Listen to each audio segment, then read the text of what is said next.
kamusta po kayo? At kung hindi pa ata subscribers, don't forget to subscribe and click the notification bell para updated kayo palagi sa mga bago kong upload na videos.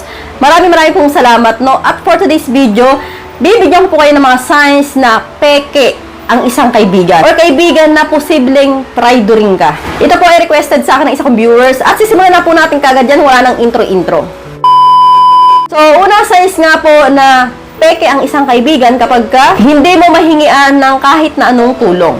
Ang ibig sabihin ko po dito, Lods, kapag siya po ay may kailangan, lumalapit po sa'yo. Pero kapag po ikaw ay nangangailangan, kahit maliit na bagay lang, puro dahilan. Hindi mo mahingian ng tulong. Laging wala, laging may dahilan, no? Ang tunay po kaibigan, Lods, kahit wala yung pera, nandyan yan sa tabi mo, no? Tuwing kailangan mo ng tulong. Kahit hindi ka mabigyan ng pera, at least, makikinig sa mga problema mo. At proceed na nga po tayo sa number 2. Nagsiselos sa'yo. Ibig sabihin ko po dito, Lods, naiinggit sa'yo, no? Hindi siya masaya kapag nagtatagumpay ka. Mararamdaman niyo po yan sa isang kaibigan, no? Kunwari po, meron po kayong achievement, no? Na nagawa. So, kunwari ngayon, na-promote ka sa trabaho or nagkaroon ka ng maraming pera. Or gumanda yung trabaho mo. O kaya naman, sinuwerte ka sa isang bagay. At binalita mo yun sa kanya, no? Imbis na matuwa, parang pakiramdam mo nagsiselos, naiinggit sa'yo.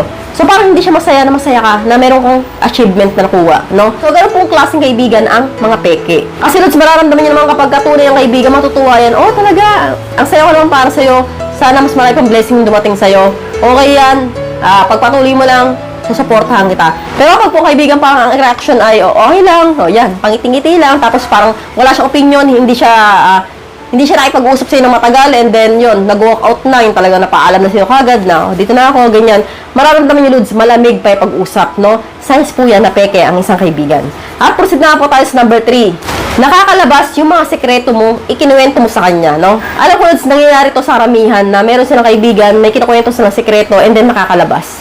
No? Kapag po ganito ang kaibigan sa'yo, ibig sabihin po niya, hindi siya tunay. So, lalong-lalo na kung kapag kwento mo lang sa kanya and then ilang linggo pa lang, nalaman mo, no? Nalaman na ng iba. Tapos tatanungin mo, kanino yung nalaman? Sa kaibigan mo. Tapos kapag kinumpronta mo siya, sinabi mo ba kay ganyan? Sasabihin niya sa'yo na, nagtanong, pinilit ako kaya nakwento ko. Pero hindi ko naman kinuwento lahat, konti lang. Yung mga ganun sagot, Lods, no?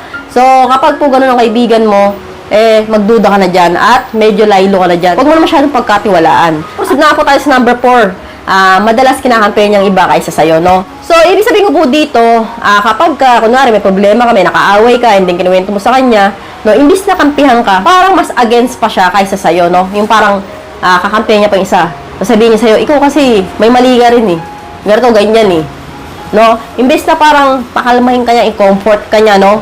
Kampihan ka niya, parang lagi ka niya binabash. Parang pinapamukha niya sa'yo na ikaw lagi yung mali. Ang totoo kaibigan, Lods, pantay yan, no? Kapag nakinig yan, both side, no? Hindi siya talaga yung ikaw lang. At hindi na siya yung isang panig lang, no? At syempre, kung tunay ang kaibigan mo yan, alam niya, kilala ka niya. So, alam niya kung kailan kakaampihan o hindi. Pero pag mas madalas kinakampihan niyang iba kasi sa'yo, ibig sabihin po yung peki po yan. At proceed na po tayo sa last na senyales, number 5. Hindi handang makinig tuwing may problema ka. So, tuwing kukwentuhan mo ng mga problema mo, bored siya sa mga kwento mo, no? Hindi mo man lang makausap na matagal. Kunwari, nagsisimula ka pala magkwento, mapapansin mo na sa pagbumukha niya, parang boring siya. Parang ayaw niyang nasasayang yung oras niya sa'yo. Parang gusto niya lagi mag-walk out or hindi siya interesado sa mga kwento mo, yung mga problema mo, no? Sabihin niya, wala akong alam dyan. Bahala ka sa buhay mo. Yung mga tipong ganon.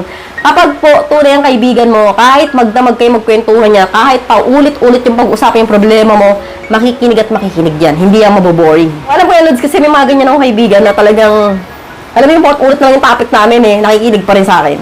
So, yan lang po yung mga signs na peke ang isang kaibigan. I hope you learned something new in this video. More videos to come, so stay connected and see you again to my next video. God bless. Bye-bye!